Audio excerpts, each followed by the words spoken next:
I'm Melanie Parker, Google's Chief Diversity Officer.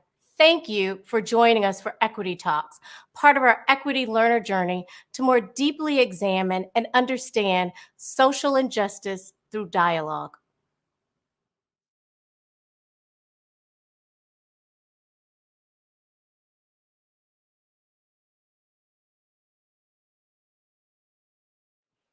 Hello, everyone. My name is Julissa Ramirez. I am a technical program manager here at Google and a director for HOLA, Google's Latinx Employee Resource Group.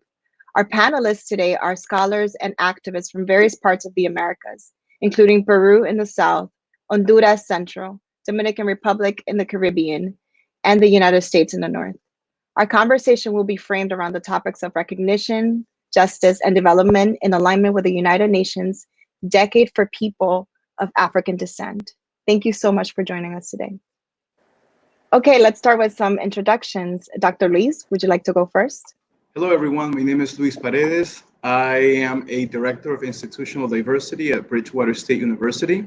I also hold a joint appointment as Visiting Associate Professor in the School of Social Work. Prior to that, my training is in cultural anthropology. I study the ways marginalized and oppressed people use their bodies to convey the past, to convey those invisible histories that are never part of any textbook or even of the national memories. I study the way that dance and body movements create agency for people that have not been part of the nation state. Other than that, my research focuses on the study of Blackness within the South American context, primarily focusing on Peru. Thank you. Dr. Miguelina? Hi, everyone. My name is Dr. Miguelina Rodriguez, and along with my identical twin sister, Dr. Griselda Rodriguez Solomon, we are the Brujas of Brooklyn. We are both college professors within the City University of New York, and my research was looking at gentrification, a specific form of neighborhood change in Washington Heights, the largest Dominican community in the United States. So my work has a very US-based context. And my work focused on the role in which racial identity, specifically with regards to Black Dominican women, working class women in Dominican Republic, shape their everyday lives. So I did, and I have done extensive research on anti-Black racism among Dominicans in Dominican Republic in particular, and now it's evolved to Dominicans in the diaspora, specifically the US. Our work as Brujas of Brooklyn is rooted, it's a wellness platform where we focus on creating workshops rooted in yoga, where each respective yoga instructors focus specifically on addressing womb-related imbalances among women of color, because we address this from a systemic perspective, knowing that women, people with wombs, carry a lot of intergenerational trauma in our wombs. So it's a nice balance between our academic work and our spiritual work as brujas. Thank you so much. Julio, would you like to introduce yourself? Hello, everybody. Thank you for having me. It's a pleasure to be here talking about colorism within the Latino community in the Americas. I'm the managing director of SUDEC Inc. SUDEC stands for Sustainable Development and Climate Change, and it's a consulting firm that focuses on promoting sustainable development and facilitate the implementation of projects in vulnerable communities. I was born in Honduras, where I became an attorney at an early stage in my life. I'm also a proud member of the Garifuna community, who are runaway captured people that joined the Arawaks Indians in the Caribbean, the Arawaks and Caribbean Indians, and were brought by the British in 1797 to Central America. The largest Garifuna community is in the US, particularly in the Bronx. I'm also a member of the Afro-Latino community, phenotypically African-American. We are almost the intersection, I will say, between the approximately 15% of the US population, which are Hispanic, and 13% of the African American community that live in the United States. I am here to listen and exchange point of view, and thank you once again. Thank you so much, everyone, for sharing and introducing yourself. Julio, you mentioned that you identify as Afro-Latino, and I'd like to ask you all, what does it mean for you to be Afro-Latino? starting with you, Julio. Thank you, Julissa. Is a really good question. I would like to start by saying that the term Afro-Latino has been widely used in the United States, predominantly. In Latin America, we don't use that terminology. And the term started to be used by members, by the international organizations like the World Bank, the Inter-American Development Bank, the Congressional Research Services started to use the term Afro-Latino to refer to all those people that are African descent that come from Latin America and in the Caribbean. And in the US, you know, I am, as a proud member of the Garifuna community, I also embrace the Afro-Latino identity. There is research that shows that out of this 15% of the US population, which are Hispanic or Latinos, at least 1/3 of them have African blood. If we follow the one drop rule that is being widely used in the United States. So as a member of the Garifuna community, has an African descent, as a member of the Hispanic community, I use the term Afro-Latino to unify one single vision with all those people that come from the approximately 200,000 or 150 million people that lives in Latin America and the Caribbean. Thank you. Thank you so much, Julio. Dr. Luis, would you like to answer that question? Sure. When I think of Afro-Latinos, I think more of the collective effort to create unison, to create that, a community of multiple backgrounds, multiple perspectives. But at the same time, I am careful not to create a static definition about the experiences of Blackness, because we also have to recognize that there's different ways of existing as a Black person depending where you're located in the Americas.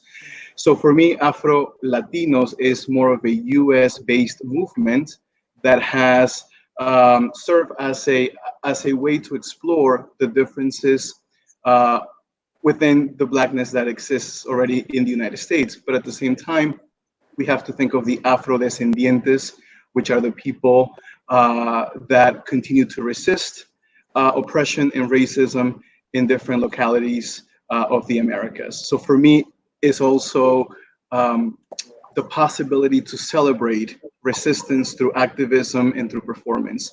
Afro-Latinidad offers us the space to really cultivate new knowledge, create new networks for new possibilities, but also study more in depth the particularities that we share as Afro descendants, as Afro-Latinos.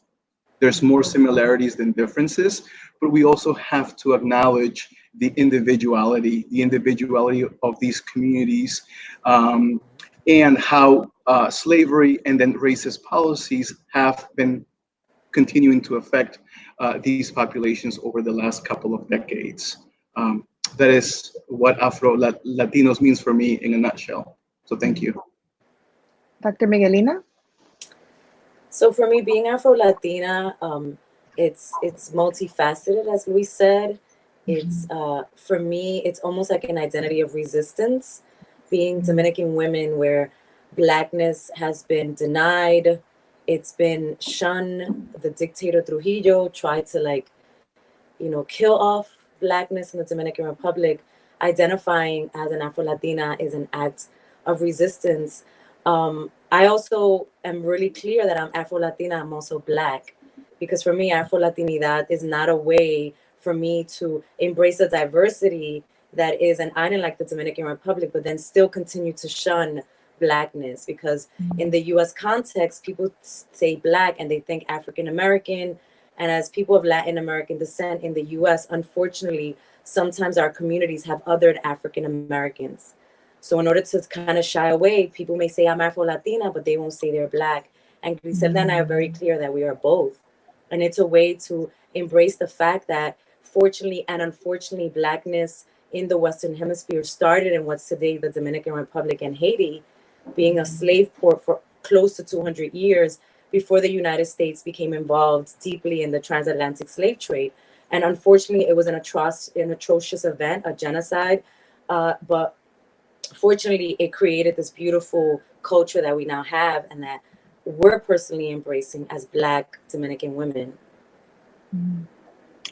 Dr. Griselda? Yeah, so thank you everybody for your contributions.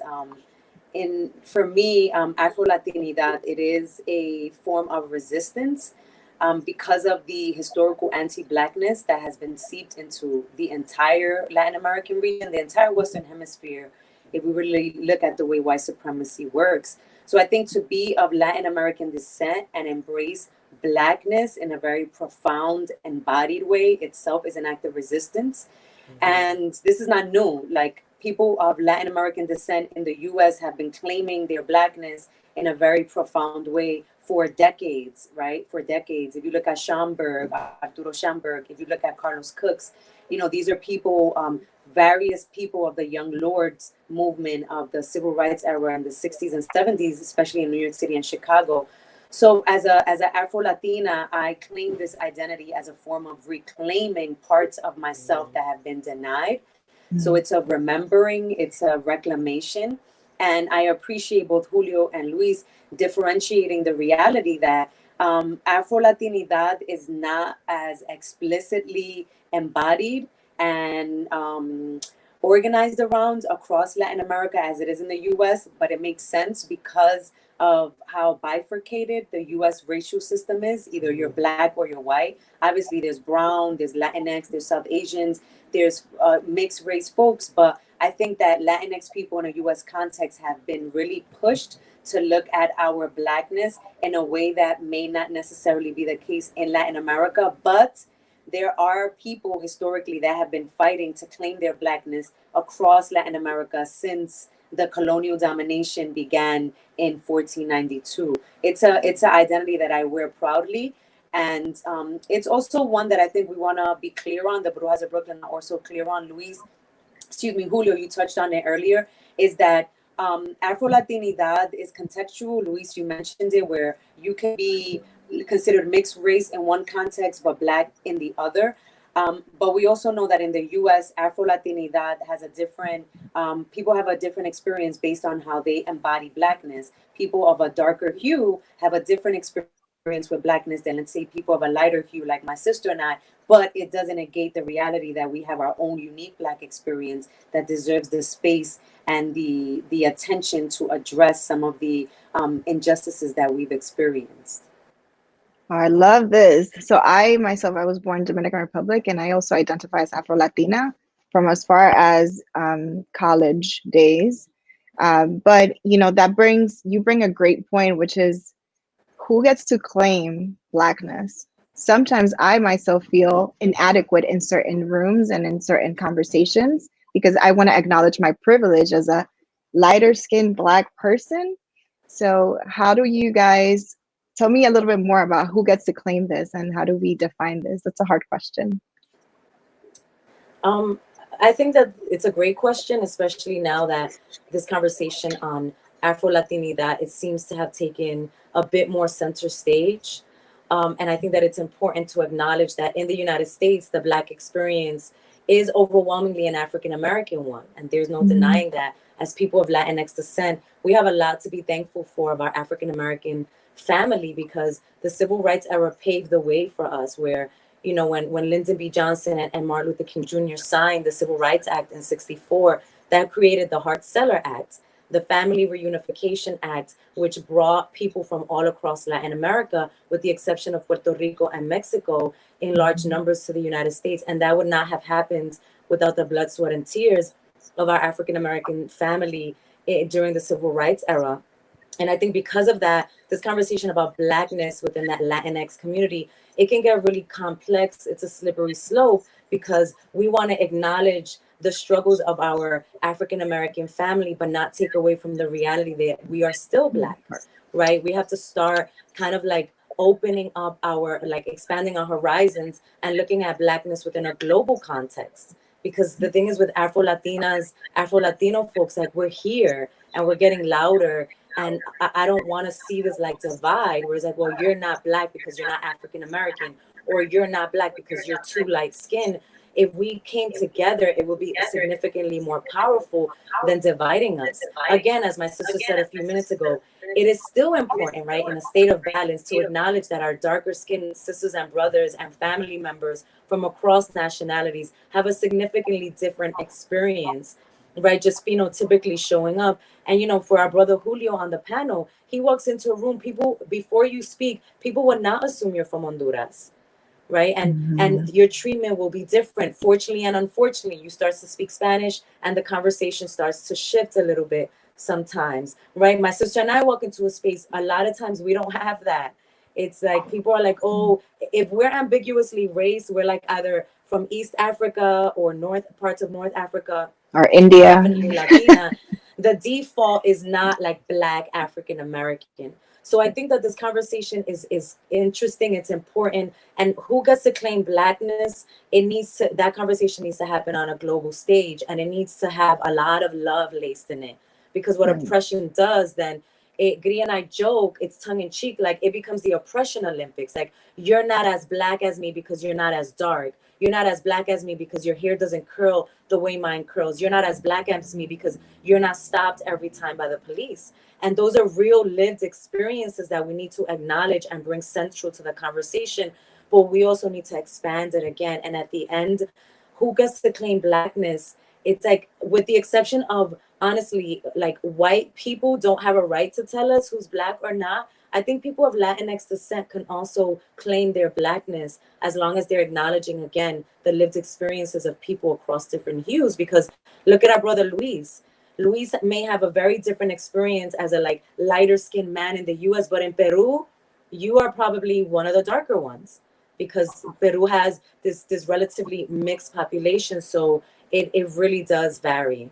Again, in tongue in cheek, we play around like, who holds the Blackometer?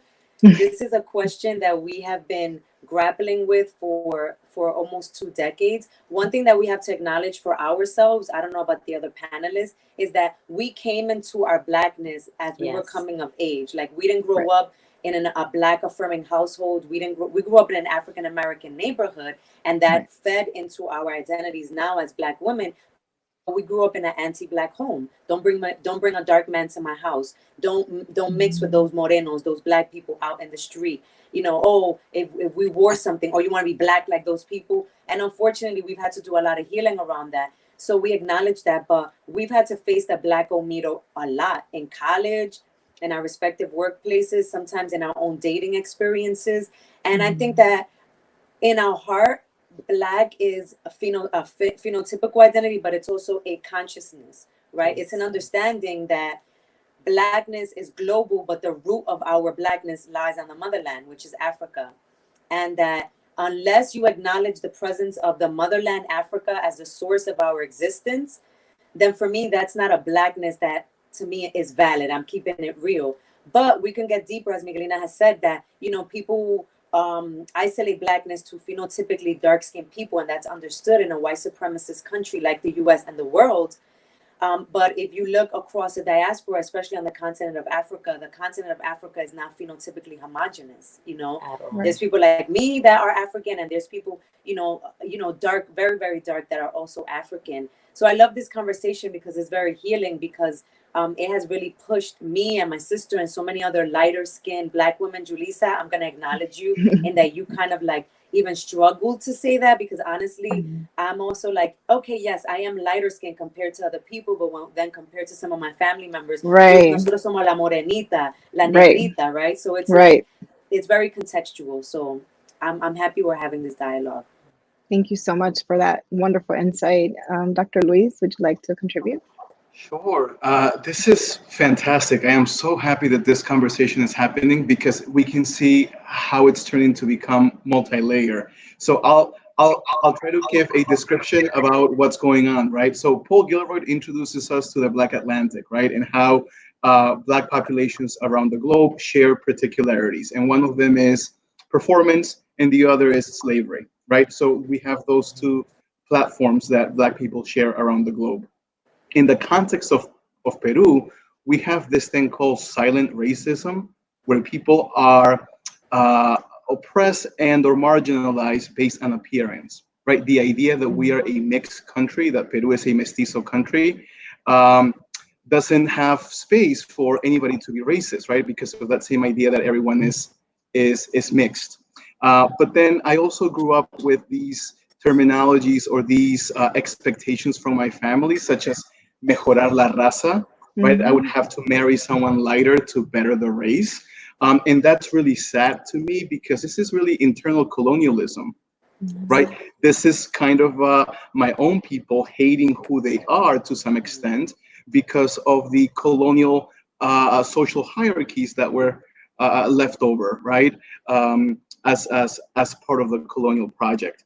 And then let me focus a little bit on my own research because this question is asked all the time. Who gets to perform Blackness, right? In the context of performativity, there are a lot of stereotypes that also circulate around the Black body, right? Especially those that are innate to rhythm, right? Innate to dancing. These stereotypes that in a way contributed to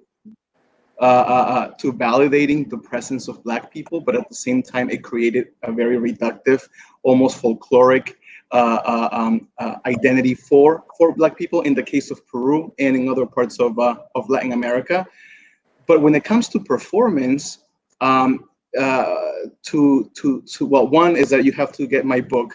My book is coming out in Perú Negro, Bailando Muchas Memorias, is being sponsored by the Ministry of Culture of Peru and the University of Minnesota. But in that book, I really interrogate the way that performance operates around bodies. And what is interesting to me is that when this dance company, Perú Negro, was established in 1969, all of their membership was exclusively Black. The Blacker, the better, because for them, it meant that they were validating their Africanness through the color of the skin, right? Not Blackness, but their Africanness, right? Validating that they were Afro descendants.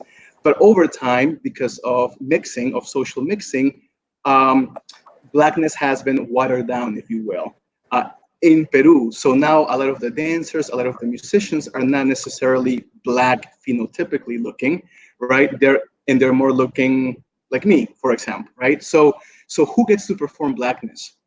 And that's a question that I don't think it's ever going to be answered, because as we continue to unpack the different experiences of Blackness and how people survive and how people resist, there's different dialogues that have to be taken into consideration in order for us to continue to create this collective effort towards a more unified Black aesthetic, Black sentiment. So I wanted to mention that just to acknowledge that there's different ways of understanding or even resisting who you are depending on where you're located. Thank you so much. With regard to the question, who gets to claim Blackness? I think that this is a very, very important question. It can get very complex, very difficult, depending on the setting where you are addressing it. But anyone who is an African descendant from anywhere in the world get to claim Blackness. Anyone who is a descendant of the approximately 15 million Blacks that were brought to the Americas during the slave trade get to claim Blackness. And when I talk about these 15 million Blacks that were brought from Africa, I'm talking about the approximately 500,000 Africans that were brought to the United States, in the approximately 13 million Blacks that were brought to Latin America and the Caribbean. Most of them, as you earlier mentioned, came through the ports of the Dominican Republic, Cuba, Haiti, and Brazil. Many of and without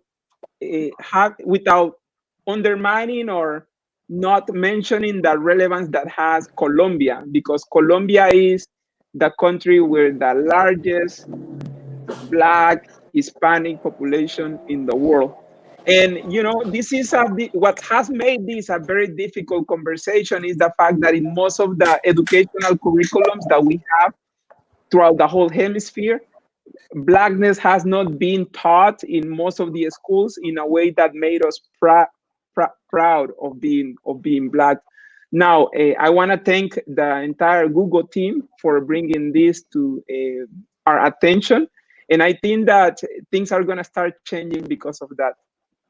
I see that another topic that some of you raised were about policies and historical context. All of you shared a little bit. And I want to ask you, how do you think the government and government policies and tools in the Americas have been used to erase and oppress Afro populations? For example, we know that Mexico was one of the countries that just recently started including their Afro-Mexican population in the census. Julio, would you like to answer that question? Thank you, Julissa. It's also a very important question. I think that it's important also to acknowledge that there has been two completely opposite policies in the Americas. On one hand, in the United States, we have been having the one drop rule that has been of an official policy of the country for so many decades, if not centuries. On the other hand, in Latin America, you had a racial democracy type of policy. With the first one, the one drop rule, if you have a drop of Black, you are considered Black, no matter how many generations back you can go. In Latin America, with the racial democracy policy, most governments decided to not incorporate the Black identity or the Black question or the Black agenda as part of their national identity. And, you know, if you go to the census form of most of the Latin American countries, the few that has made progress with regard to that has been because of the pressure that some multilateral corporations have put in them. I would say that it was during the early 90s where most of these questions and most of these countries started to ask the Black question. And it was because in many of the transactions, in many of the loans that multilateral development institutions were giving to those countries, there was a conditionality required them to allocate resources in the poorest communities, and the poorest communities happen to be Black. One of the biggest issues that we are currently facing is the lack of data in most of these countries in Latin America and the Caribbean, precisely because of this racial democracy policy. It's until the last 20 or probably 15 years that most of these countries started to collect data.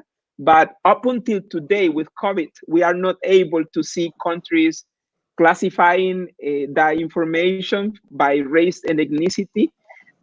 Allocations, resources are being allocated in most of these countries, and that's why many of these programs fail, you know, because most of these governments don't necessarily have targeted programs that addresses the identity and cultural elements that is embedded within the Black community.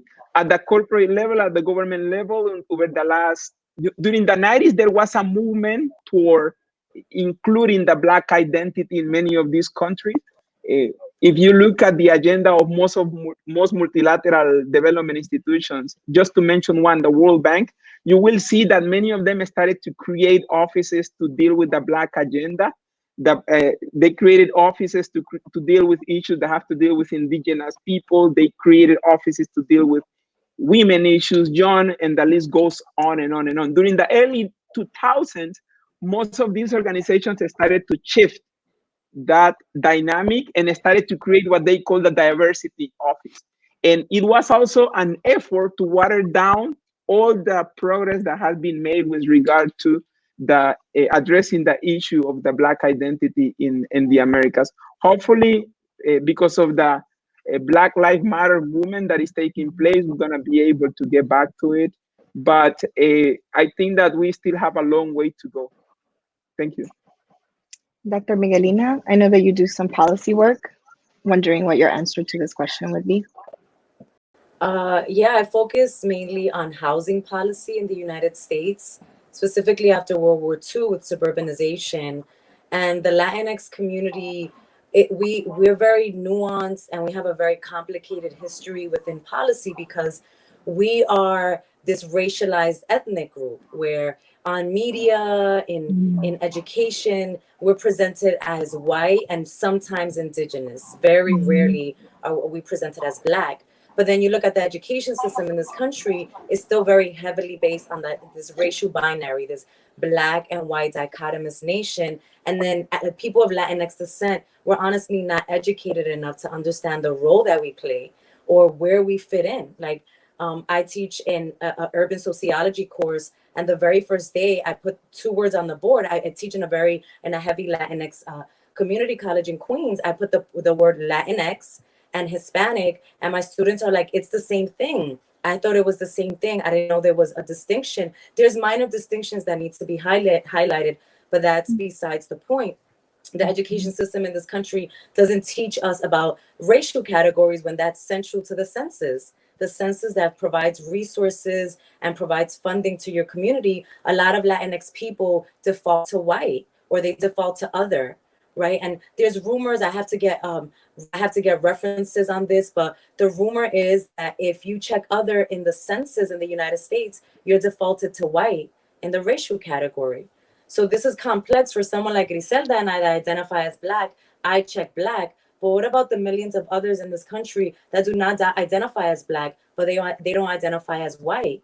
And then you have a separate ethnic category for Latinx, and then they break it down into nationality. And it's always like respectfully, like Puerto Rican, Mexican, and then other, right? The other nationalities are not represented. So in terms of policy, I think that education policy needs to shift, right? Where we need to learn a significant information on what we are, the fact that Latinx people within the US context, right? Because this is also, I have a US based context of the Latinx community. In Peru and in Honduras, in the Dominican Republic, people will look at you like, what are you talking about? But in the United States, the Latinx community, we are an ethnicity, right? And then we can fall under one of the main racial categories in the United States. And then your nationality is the nation you hail from. And we have sat on panels with adults and we have broken that down. And they're like, whoa, no one ever broke it down to me in that way. So we live in a country that is extremely racist, that has extreme issues around racism, but then they don't teach us this very basic information. And I could sit here and say, yes, we are all human and these are boxes, and I don't want to put people in boxes. But when I go outside into the world, I am a Latina woman of color. And my job prospects differ from a white man, and my education prospects. And as a PhD, I will get paid less than a white man in the same field. So it matters in that when you put it like that to people, people are like, okay, so I'll pay attention now. So I think that for me, it starts with education policy. And then the housing policy, it all meshes together because you can't really talk about housing policy if people are kind of sweeping us into like this racial category, which we're not. So then when a bill passes for Black people, right, and it's not specific, who is it for? Like, am I included as a Dominican woman that identifies as Black, or is it relegated only to African Americans? Right. That's interesting that you mentioned that, because I feel like the reason why I started learning about my personal Blackness was because of an application. I didn't know when I saw white, I'm like, I know I'm not white. And then I see Black, I question that. I'm like, no one taught me if I was Black. So when I saw Pacific Islander, I'm like, maybe I'm a Pacific Islander because Dominican Republic is an island. And this is going back to like early high school. So I do think that we need that kind of education in our school system. Dr. Luis, do you want to weigh in on that? Or just to echo what Miguelina said about this ethnicity, right? In the same context, Peruvianness has been created as this ethnicity, if you will. In 1940 was the last year that the Peruvian government asked for race in the census. So in a way, it created this sense of community, of collectiveness, that everyone is the same, that everyone has the same opportunity, right? The integration of the nation, etc. Let's fast forward to 2017. It was the first time since 1940 where the government restarted using some problematic descriptors like cobrizo, which would translate to copper color, which would be kind of like an indigenous person mixed with another Indian or native person, and some splash of Spanish in it. And this was problematic in that, one, the government wanted to acknowledge that there's multiple populations groups living within the country, but at the same time, it was taking us to this colonial way of boxing people into categories. I think that we have to pay attention to the recent movements in countries like Colombia, for example. Colombia has had extraordinary work done in policy change in their constitution, because actually Afro-Colombians are mentioned now in the constitution, in the Colombian constitution, which is not the case for other countries. In the case of Peru, for example, it was an exclusive thing that President Alan Garcia did in 2009, which was to publicly apologize to the Afro-descendant populations of the country for years of oppression and racism and invisibility from any platform. So I think that the census plays a good role, right, in that it allows people to be recognized, that their presence is recognized, or we can become a country like Brazil, where remnants of this racial democracy allows for people to write in their own descriptors, right? If you feel that you have caramel skin color, you're gonna write caramel skin color in the census, right? So then again, we have to acknowledge then, right, that Blackness operates in different ways depending on what the ideal nation state is for many of these governments, right? Because we also have to remember that most Latin American nations were obsessed with the creation of the ideal nation, with the ideal offsprings, right? And usually this was Spanish or European with some type of combination of indigenous mestizo person in the New World, right? And I'm being sarcastic about the New World. And there was nothing new about it. It was already populated. So I think that we just need to acknowledge the different political processes that are happening in these countries, but also acknowledge that Blackness is a more recent. I would say that the movement for Black lives, if you will, in the context of Latin America, is at its boom right now compared to the Afro Latino movement that's happened in the U.S. for the last 5-10 years. But I think that finally these voices are communicating, because there was a very distinct Black movement in south of the border compared to what was happening in the States. So I think that finally we are meeting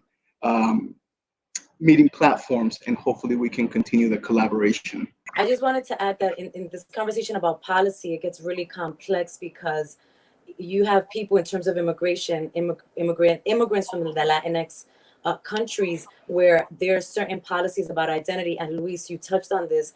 One of the certain politics and policies on identity in your native country, like the Dominican Republic, that are very different, and sometimes like they're almost the polar opposite in the United States. Like this conversation on nationalism, and Luis, you touched on it, where like in the Dominican Republic, heavily nationalist. There's nothing better than the Dominican Republic, and it's not limited to the Dominican Republic, right? So many nations do it, and then we arrive here, another nationalist nation, but immigrants don't see themselves reflected in the U.S. flag or sometimes in U.S. ideals. And again, I go back to education.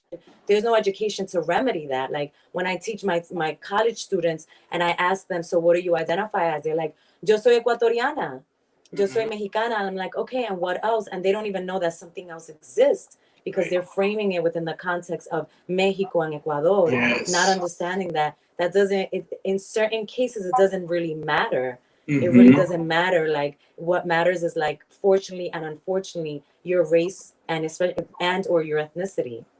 Right. That's great. It's a great insight. Yeah, so moving on to the justice part of our conversation, and Luis, I think you mentioned this a little bit. I really want to ask you specifically, Dr. Griselda, how do you think the Black Lives Matter movement has impacting Latin American region? That's a good question that I will be frank and say that I cannot really touch on specifically how the Black Lives Matter movement has affected countries in Latin America in the present, because I've been focused specifically in trying to understand BLM in the context of Latinx people in the US. I'm sure that technology, the little bit that I can see through social media and news media outlets, is that technology has enhanced communication, like Luis mentioned, bridging a lot of the gaps so that we can become a more globalized Black Lives Matter movement. I can speak on Latinos, Latinx people in the US. I think it has helped more Afro Latinos, our voices be amplified. I think that a conversation like this would not have happened, honestly speaking, Mhm. in a corporate media setting like Google, had it not been because of the uprisings and people finally being like, oh, I think there's something going on. I Right. think there's something called racism still going on. And then with that awareness, I think Latinx people then were really pushed and challenged to really identify themselves within this movement. And more people, I'm seeing more resistance. I'm seeing more people cling on to these anti-Black ideologies that we've brought from our respective home countries and that have been fermented and solidified in the US, one of the most racist nations in the world, right?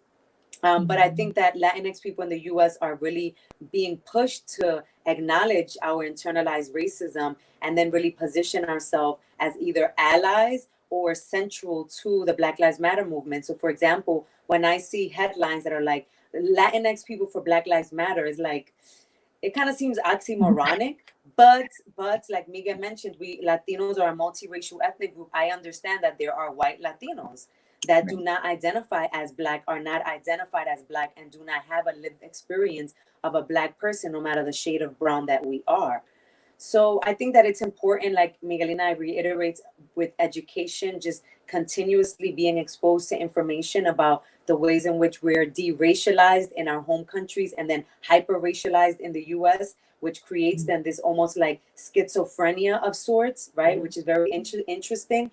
But I'm very proud to see more and more of us Latinx people standing up and saying, like, I'm not an ally. I am central to this Black Lives Matter movement, even though we sometimes get some pushback, like, no, you're not, because you ain't Black. But I'm like, okay, that's for another Right. conversation. Thank you so much. What about you, Julio? Yeah, I wanna say that in Latin America and the Caribbean, we have been the Black Lives Matter, the Black movement has been strategically working hard for the last 15 years. In fact, in 2011, when the United Nations proclaimed the International Year of People of African Descent, we were able to get together in La Ceiba, Honduras, and we came out with a declaration. Approximately 35 countries participated in this first summit of African descent that we had in La Ceiba, Honduras. The US was part of it, and approximately 4 or 5 heads of state came to La Ceiba, Honduras. And at that time, we created a declaration. And in the declaration, we started touching about the issues of recognition, justice, and development. And in that declaration, we started advocating for the creation of the decades of people of African descent. So we started working with several stakeholders internationally, particularly governments, the US governments and some European governments.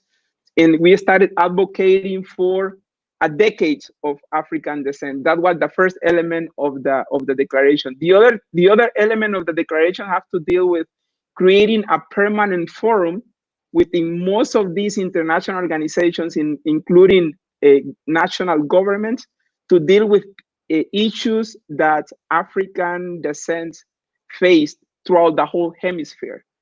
And so we started requesting an office at the United Nations, particularly the World Bank, the Inter-American Development Bank, and many of these agencies, the European Bank for Reconstruction and Development. We started asking many of the, including national governments, to elevate the status of many of the offices that where they deal with ethnicity issues or diversity issues, to do a more targeted work toward Black communities. In the declaration, we also started requesting a trust fund, the creation of a trust fund to support projects in Black communities. It is puzzling for many of us to see that today, in most Black communities in Latin America, and many of the Black communities, particularly those that are located far away from the main cities, we don't have reliable access to energy. We have such a weak health infrastructure. The educational curriculum don't necessarily or hasn't been able to incorporate the Black history or the Black agenda in their system. So that was part of the declaration. Today, the impact that the Black Lives Matter has been having in the entire region is that many organizations are taking the opportunity to continue moving forward with these agendas. If you look at what had been happening in Brazil, what had been happening in Colombia, what had been happening even in Honduras, where I am from, I have been closely working with stakeholders in all of these countries. In Honduras, out of the approximately 128 members of Congress, 11 of them are Black.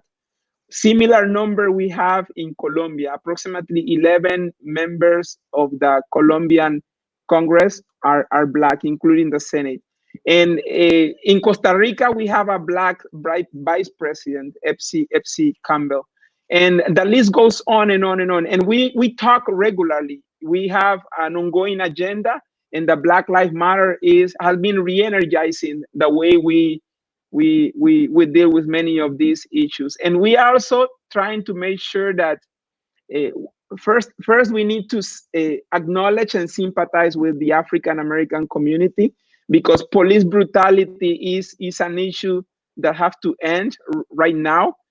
But at the same time, we are trying to widen the scope of the problem, because it's not only about public safety, it's about housing, it's about health, economic opportunities. We are looking at hiring, retention, and promotion programs within each of the existing governments, including multilateral organizations. And in most of the cases, the system has been detrimental to many of us. So we are expecting a shift as a result of the Black Lives Matter movement in the way financial institutions have been allocated or have been allocating resources in our communities.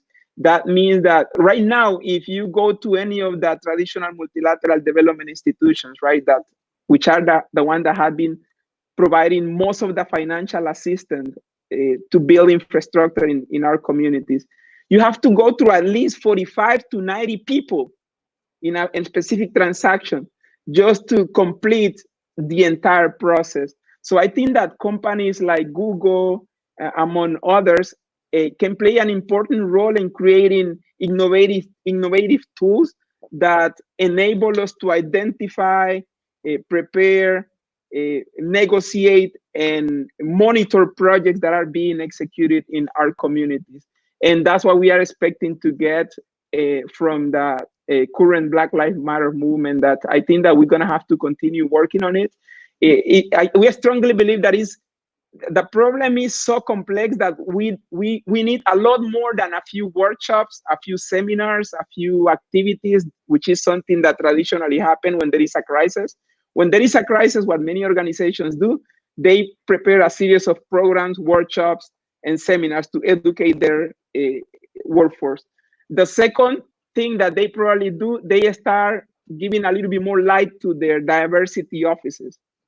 Mm-hmm. But 2-3 years passes, 5 years pass, and they go sometimes backward compared to the progress that was being made. So the expectation right now with the Black Lives Matter movement is that organizations take into account these approximately 500 years of resistance, these 500 years of intolerance, discrimination, and injustice.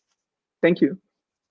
So the Black Lives Matter movement has been a way to almost show resistance against systemic racism and oppression of Black people in the United States. And we are seeing, like you said, Julio, it going globally and expanding to other nations. I'm also interested, Luis, to know how do you think other Latin American communities have shown resistance through the arts? Sure. I think this is great. This conversation is exposing a lot of the social dynamics that affects, but that also creates Blackness simultaneously, which is fascinating. And I think that we have to also recognize that the United States has been the exemplar for other Latin American type of movements, even though we never had within the Latin American context a civil rights movement, right, or a Black Lives Matter movement. We have to recognize that a lot of the aesthetics, a lot of what we ought to imitate, right, the idea that the global South imitates the global North to be better, all of that is fed through U.S. Platforms, U.S. Platforms, whether it's Hollywood movies, whether it's the print, whether it's academic spaces, right? Blackness has been produced as a field of study within the United States. What I like to acknowledge is that the Black Lives Matter movement has provoked this interest in Blackness within the Latin American context. There's a lot more books coming out regarding Blackness, the Black experience. There's more histories being retold, histories being and historical facts changing too because of people's willingness to disrupt these westernized or centric histories. But I think performance has always played a role. If we think about all the national dances of Latin American countries, all of them have some type of African root. Look at tango, look at samba, look at salsa, look at merengue, look at bomba, look at all of these manifestations where the body plays a main role. The body becomes the agency to reproduce these histories that have not been part of the mainstream project, right? These performances serve as a way to resist, but also as a way to remember the past. So I think that the arts have always been present. Think about major artists, Celia Cruz. Think about En Grupo Nietzsche from Colombia. Think about Joe Arroyo and his infamous La Rebelión, right? I mean, think about all of these small artistic projects that have essentially stamped Blackness in every Latin American function. I mean, think about Joe Arroyo's La Rebelión. There's no party without that song. Whether people understand the historical context or not, that's another story. The music is powerful, right? So we have musical contribution. We don't have that much print because of racism and because of how countries tell their stories, right? Some of these Black histories have been erased and or whitewashed, even in the context of Latin America. So we have to recognize that the orality of passing down these histories, the memory, how memory plays a role in reconstructing the past, the stereotypes even attached to Blackness, right? Whether you are a good dancer or a good basketball player, whether that is true or not, it has fomented it has cultivated some type of Black agency, right? Even though we have to take care of the stereotypes that come with the construct of any cultural manifestation, we have to also recognize that blackening any space is no easy feat. So we have to constantly go back to the arts to recognize that, yes, there are recordings, there is music, there are instruments, there are ways that people continue to resist. And the performance in the arts will always be a repository of all of these memories that are still yet to be performed because of social mobility, discrimination, etc. And the case might be, but we have to constantly be aware that cultures are in contact through music, through performance, and we're constantly borrowing from one another. So at the end of the day, Blackness is a product of all of us, right? Of our dialogues, of our experiences. And we also have to recognize the collectivity of it, but also the individuality of it. Thank you so much for that, Dr. Luis.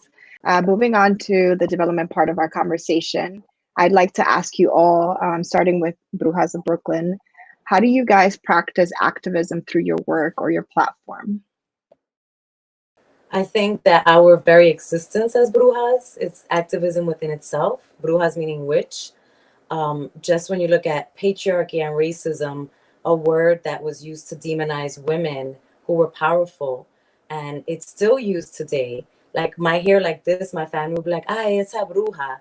Oh, that witch. And it's usually not endearing, right? It's not.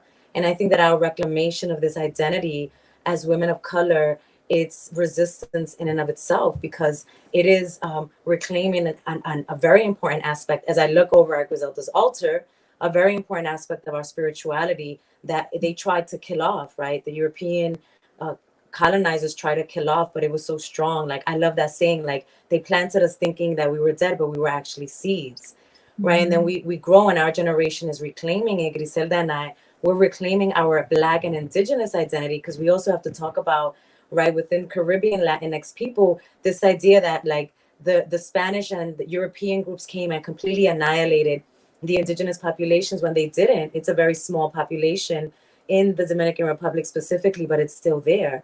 So in reclaiming this word bruja, this word witch, we're reclaiming an identity, a Black indigenous identity that Christianity tried to shun. And that is an extreme form of resistance. Griselda and I have had to explain ourselves, and sometimes not, to family members, even our mom, right? Our mom is in her late 70s, a dark-skinned Dominican woman who herself has dabbled in the spiritual elements. And she's been like, ¿Y por qué bruja? And why bruja? Because to her, it's like demonic, it's anti-Christ, it's anti-God. But to us, it's the utmost sign of resistance, right? And activism, because this idea of activism thankfully has evolved, giving a lot of props to our ancestors that fought during slave rebellions and during the Civil Rights Act, that this idea of activism was like fighting and yelling and screaming and protesting and rioting, and all of that is very important and has its place, but so does meditating, right? So does resting, so does prayer, right? Prayer is significantly a form of activism and resistance, and we're embodying that. We're at the height of COVID, at the pandemic, we held a lot of space, right? Just holding space for different companies that were like, hey, can you just teach us how to breathe? Can you teach us how to meditate? Can you teach us about, the immune system? So this is the way that we are activists, and activists also during the Black Lives Matter resistance, that is, it kind of has a rebirth of sorts, right? Since it started in 2013, 2014, just understanding that Blackness is tied into spirituality in the context of colonized people. And I think our work, so our identity is very much politicized and a form of activism, but then our work, like our workshops, the way we design the work that we facilitate for people, it's itself a form of activism, because we contextualize the healing that takes place in our workshops within white supremacist dehumanization, and what it does to the body, what it does to the mind, what it does to the psyche, and how disconnected a lot of people of African and Indigenous descent are to a really rooted sense of self, because that's a tool of colonialism, having us forget and even hate who we are. So what the Brujas of Brooklyn do specifically for women, for people with wombs, is that we create a very beautifully laid out spiritual space so that people could release and purge physically, spiritually, emotionally from the forms of this embodiment that colonialisms have inflicted on us. So that's, to me, that's our specific form of tangible activism.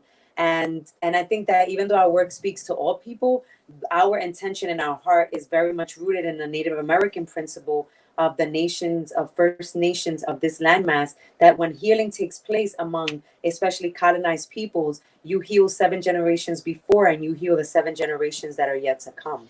And quickly, just I think it's important to speak on your role as a doula. So I'm also a doula. I'm also a doula, which is a birth advocate, and I think that it's also important to.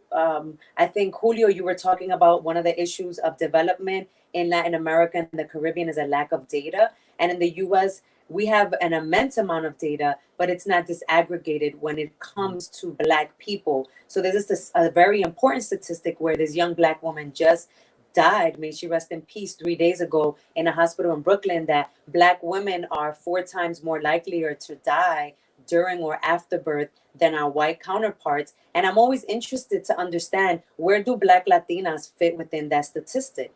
Like, are we dying? Are we dying? Are we almost dying from malpractice or a racist and sexist and patriarchal maternal obstetric system in the US? But we don't know because Afro Latinos, Black Latinos, the US doesn't disaggregate racial statistics as specifically with regards to who identifies as Black in the context of ethnicity. So that's where my work has been shifting, my theoretical work. My practice as a doula exposed me to the obstetrics violence that women of color, especially darker skinned women, experience, from a microscopic neglect or harshness in the tone of a doctor to macroscopic like malpractice and higher rates of C-sections among Black women. But I'm really interested in like, where do Black Latinas women fall? Because then there's something called the Latina paradox, where when we look at Latinas in the context of maternal care, there's this thing where like we're doing even better than our white counterparts because a lot of Latinas are counted as those that are immigrants, and immigrant women, ironically, who have not experienced the symbolic violence of racism as it exists in the US, do not have weathered or worn bodies the way that first and second generation Latinas do in the US. So there's this really interesting statistic that immigrant Latina and an African one, there's one that exists. Her statistical experiences in giving birth in a US hospital are very much on par to their white counterparts. But 1 generation later, their daughters die at the same rates as African American women. You know, so going back to what Julio and Miguelina were talking about policy, then what happens when there are like think tanks, which there are growing, like Ancient Song Doula Services is a social justice organization that advocates highly on creating policy to address racism in maternal care. Where do Black Latinas fit in that realm when on one end they're saying Black women are dying at high rates, and on the other one they're saying that Latinx women are doing just as good as white women? So I think that this is the work that Brujas does, like in that gray area, to create a space for Black Latina women, Black women, Afro-descended women to feel safe and really heal from the womb traumas that we've inherited from our foremothers. Thank you so much. I also want to commend you guys for how much you've taught me through your social media presence. So I follow you on Instagram, and how much you're putting out there in terms of energy and healing for so many women like me that are just following you online. Julio, would you like to take a stab at this question? Yes, thank you. I think that this question is relevant because, you know, after we get recognized as a Black community throughout the Americas, despite of all our differences, you know, it doesn't matter if you are Raizal, Palenquero, Mulato, Garifuna. I think that we have to be careful moving forward with the recognition process. We have to be careful with not being subject to these strategies that have been keep us divided. And the issue with our communities is that, you know, the resources are so limited that with a little bit of resources, you can divide an entire community.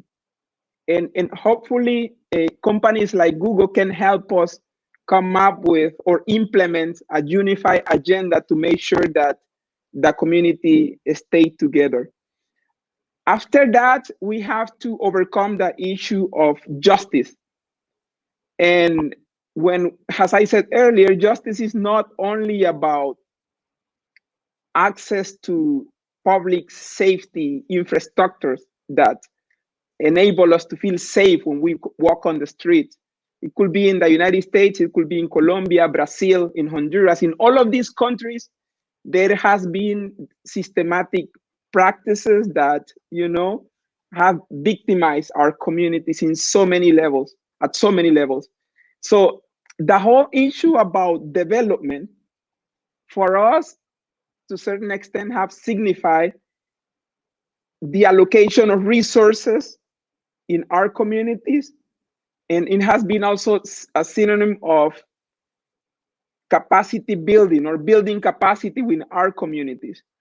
You can count with the fingers of one hand throughout the entire Western Hemisphere, mostly in Latin America and the Caribbean, the number of Black organizations that have been sustainable for the last, let's say, 15 or 20 years. With one hand, you can go to Colombia, you can go to Mexico, you can go to Honduras. In Honduras, we have Odeco. I think it will be the exception. I'm probably being biased. But you can go to Brazil, and you can count with one hand, and I'm saying this after an experience of 20 years working in Washington, D.C., working in projects to provide financial assistance to our communities.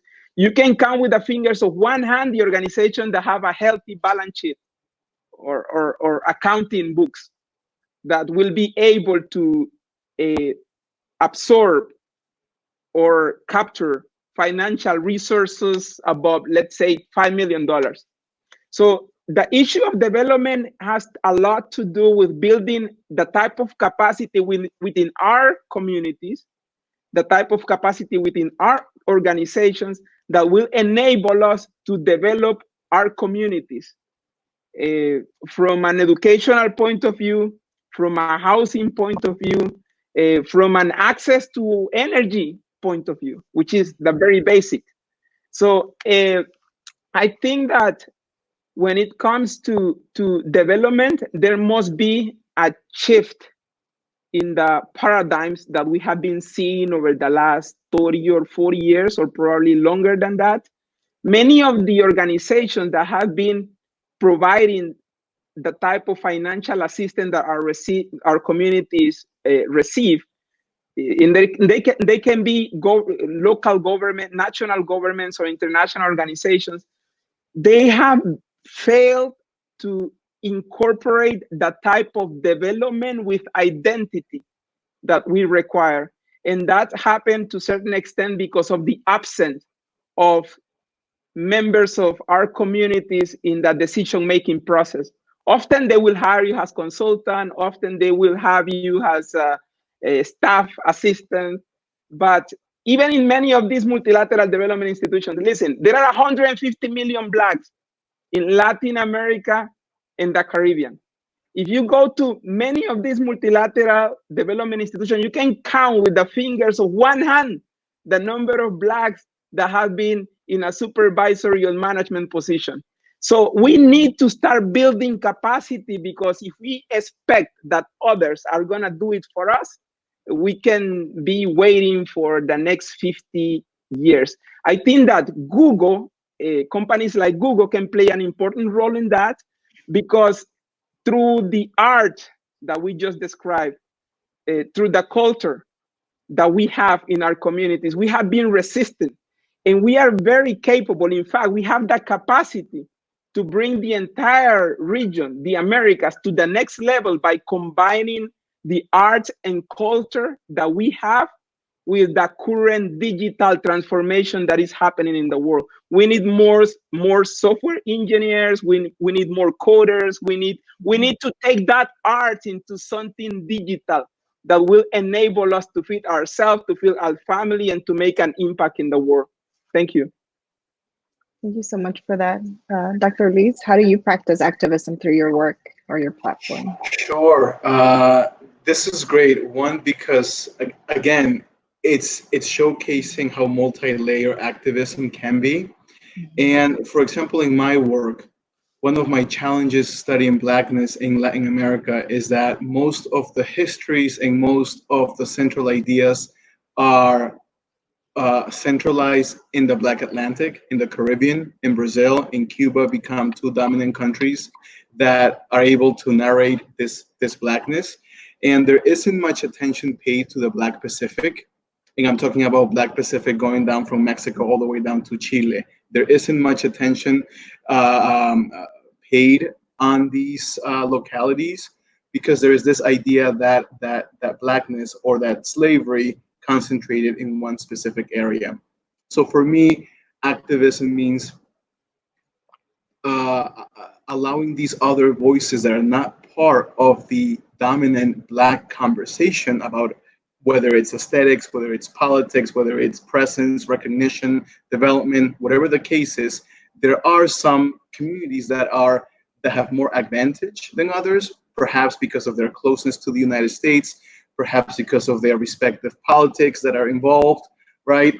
And some countries are also isolated from that conversation. Think about Chile, for example, right now, one of the most stable economies of Latin America, yet in the last 10 years, Chile has received about 1 million immigrants from the Dominican Republic, from Haiti, from Colombia, from Peru even. And these are people that are mainly, those that are coming from the Dominican Republic, Colombia, and Haiti are Black. And Chile is having a very difficult time accepting this Blackness that was never part of their nation state, right? I mean, Chile even has issues with their native populations, with the and recognizing them into national policy. So for me, it's about connecting all of these oppressions that are still happening. Otherwise, we're going to get into this collection of oppression battles. My oppression is worse than yours, so therefore I should have the spotlight, right? It shouldn't be that. It should be about connecting the similarities and the themes that these populations are confronting on a daily basis. So for me, is performing activism through linking all of these voices that are talking, but that unfortunately some do not have a platform to be heard.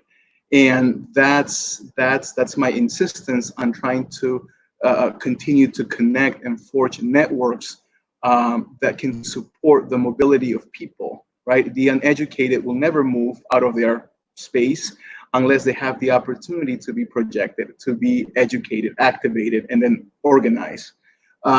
So for me, activism is, yes, we should continue to pay attention to how, not necessarily how the body moves, but what makes these bodies move. There's something that are making these people confront and combat the inequalities that they've been resisting for the last 400, 500 years.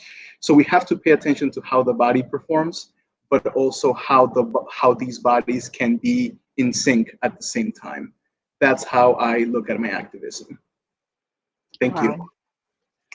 I just want to say that this has been one of the most dynamic and powerful panels that I've ever been privileged to be part of.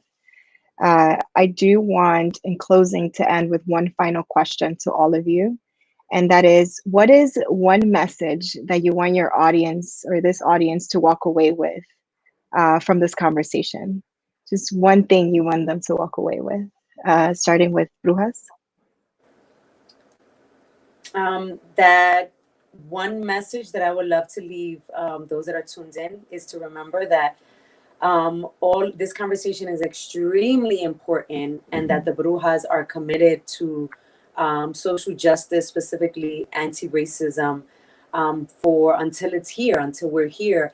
But we like to remember that we are spiritual beings having a human experience. And this is definitely not all lives matter conversation. Absolutely not. I'm speaking specifically to my Black brothers and sisters around the globe. If you identify as such, then this is for you. We are spiritual beings having a human experience. And we remember that all these constraints and all these identities and all these questions of who I am, what box should I check, where do I belong, they become important, but they don't paralyze you as much as they would have if you really believe and allow yourself to believe that all you are is an identity. We are so much more than that. But in that, I proudly, as a spiritual being having a human experience, wear my identity as a Black Latina woman in a very proud way. And I think my message, the takeaway I'd love people to go home with is love must be central in these conversations. And I always joke, not the cheesy like kumbaya, we're just gonna bypass all of this, you know, resist and rebel and demand, but always keeping love central, because the conversation around love comes up in these very heated topics and controversial topics. And automatically people think that we're kind of like bulldozing through the topic, or we're asking people to just come together besides everything, when love is revolutionary, right? Love is one of the most revolutionary acts, because it's asking you to love yourself so much that you demand, right, certain rights. If not a seat at the table, you create your own table, right? But you do it in a way where grace is central. And I don't want anyone to think that because you are loud and you're assertive, that you're lacking in love. Because Pedagogy of the Oppressed, that's a book. I should have bought stock in it because I mention it so much. Pedagogy of the Oppressed, where he teaches that one of the most loving things you can do is show violence, right? And that's, take this carefully, right? Is not violence in terms of like a senseless, unjustified violence. Sometimes it's just asserting your boundaries. It's saying no firmly, right? But with a lot of love. So my message is love is multifaceted and belongs central to this conversation about Blackness and identity. Thank you so much. Julio? Yeah. First of all, I would like to thank you, Julissa, and the entire Google team for making this conversation possible. And the rest of the panelists that have joined us, you guys have done a terrific job. I have learned a lot from each of you. I think that if my message will be around the decades of African descent, I think that first of all, if you live in the United States, make sure that you answer the census form. And if you're a Black Latino or Black Latina, or even a Latina that's having a remote possibility of being Black because of the one drop rule, answer the form. And the same message will be to all of the members of the Black communities that live throughout the Americas that have the census, the decennial census happening right now. So if you are a member of a Black community, no matter where you are in the Americas, if you are a member of these approximately 200 million Blacks that live in the region, let's focus on creating capacity within our communities. Government has not been there for us, and they won't probably be there based on historical data. We can talk and claim and do whatever we want. If we don't build our capacity within our communities, we won't be able to overcome many of the challenges of social justice, police brutality, access to economic opportunities, creating health infrastructure in our communities the way we want to.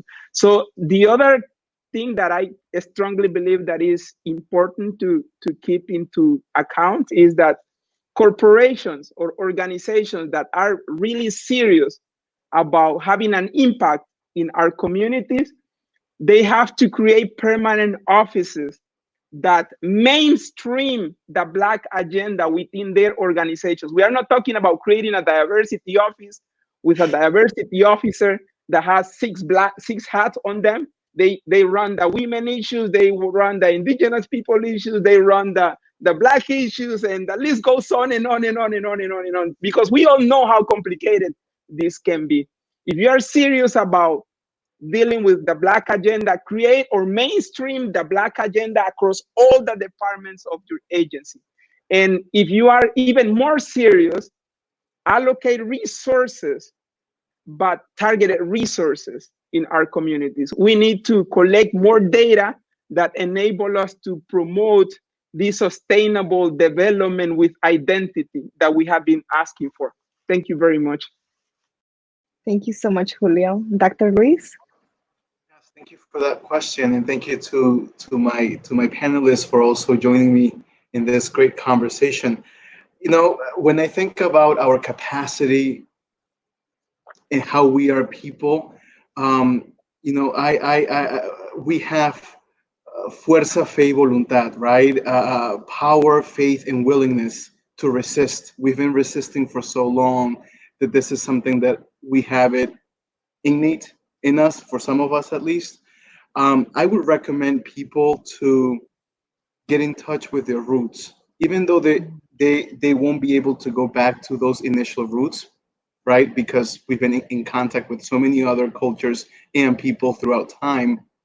But this idea of touching the roots, this idea of going back to the beginning, to the acknowledgement of these histories that were not part of a person's education, of a person's well-being, of a person's upbringing, I think it's time for us to connect with that, to connect with that past, to connect with that present.